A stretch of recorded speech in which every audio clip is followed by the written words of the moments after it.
કરી લીધો છે આપઘાત। 33 વર્ષના વકીલ પ્રકાશ ખીમસુરિયાએ પોતાના ઘરમાં જ ગળે ફાંસો ખાઈને જીવન ટૂંકાવ્યું છે।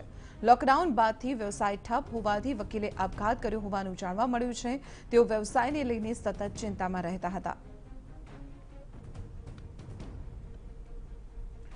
ત્યારે સંવાદદાતા દિવેશ બાયડા ફોન લાઈન પર જોડાયા છે, તેમની સાથે વાત કરીએ। દિવેશ, એક વકીલે આપઘાત કર્યો છે, શું વિગતો મળી રહી છે?